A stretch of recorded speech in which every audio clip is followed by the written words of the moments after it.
When you're recovering from shoulder surgery, it doesn't take long to realize the internet has no shortage of opinions.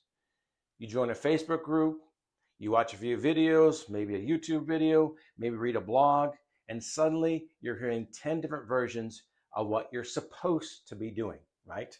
Ice it, don't ice it. Ditch a sling, keep the sling on for 6 weeks.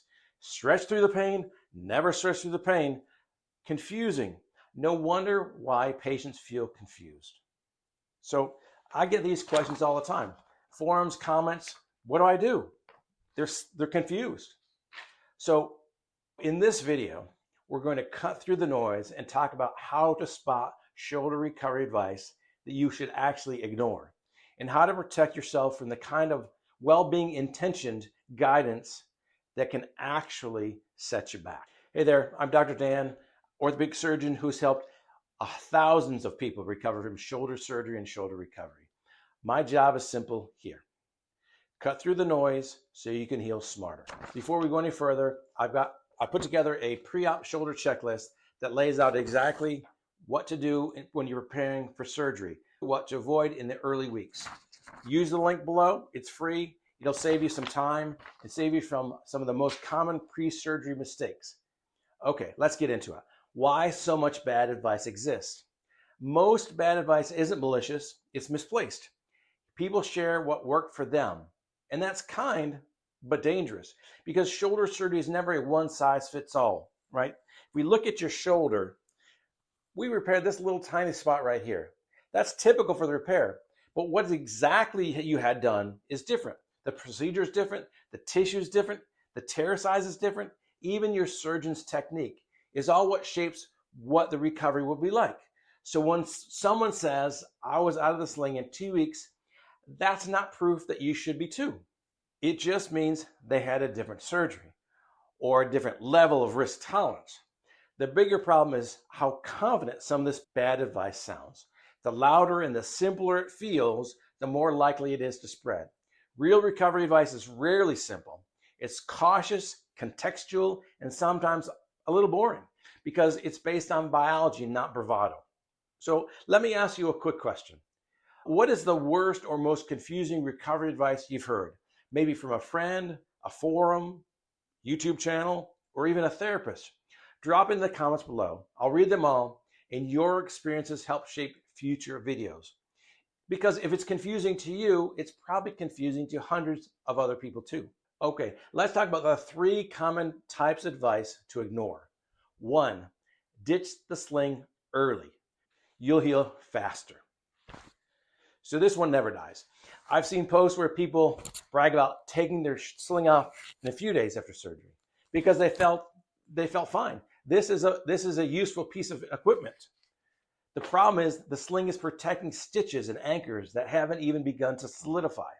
Take it off too early and your brain thinks your shoulder is ready, even though your tendon knows it isn't.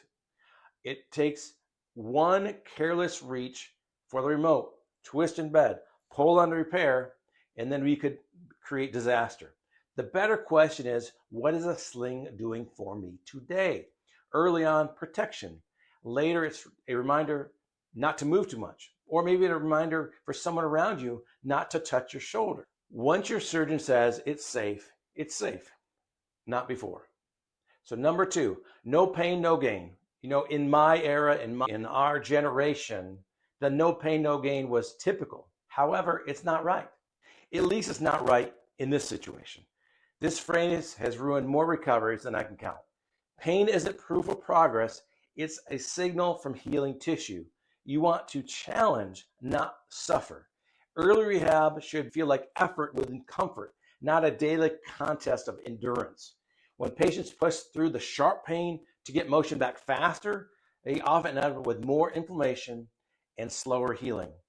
Think of it this way. Your shoulder isn't lazy. It's really protecting yourself. Respect that protection, and you'll go farther in the long run. So number 3, take this supplement, right? It helped me heal twice as fast. Well, probably not. Supplements can play a role, protein, vitamin D, turmeric, but they're supporting actors, not the main show, right? The internet loves a shortcut, but the healing is a biological process, not a hack. There's no powder or patch or peptide that replaces blood flow, time, and smart rehab.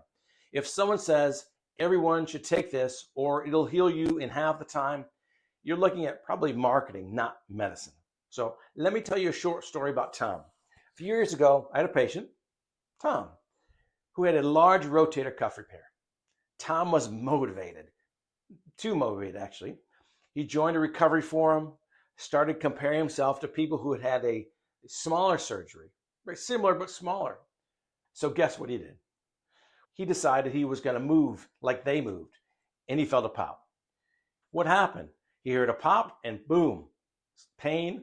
When he came in, his repair was partially undone. We talked about it honestly. He wasn't careless, he was misinformed. The internet made him believe faster was better. And here's what I told him, and what I'll tell you. Healing's like growing new roots. You can't tug on them to make them grow faster. You can't. So let's do a little quick recap here. Myth versus truth, right? Myth. If you don't stretch hard early, you'll freeze up forever. Truth. Early protection prevents setbacks. Motion returns safely with time. Myth 2. Aggressive PT means quicker discharge. Truth. Aggressive PT often means more inflammation and slower progress. Myth 3. My buddy ditched a sling in 2 weeks and he's fine. Truth. Your buddy's surgery wasn't your surgery. Just because he's using this, a resistance band, that doesn't mean that it's time for you. So let's talk about red flags that scream, skip this advice. 1. One size fits all language. Always, never, everyone. That's not going to work.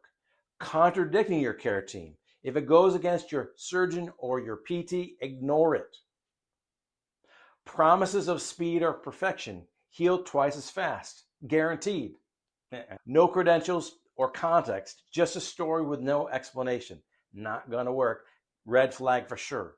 Or maybe glorifying pain or risk. Push through it. Test your limits. And that's not going to work either. If 2 pieces of advice conflict, default to the plan designed for you and your shoulder by the people who actually touched you, examined you, did surgery on you, not the gurus on the internet. What good advice does sound like?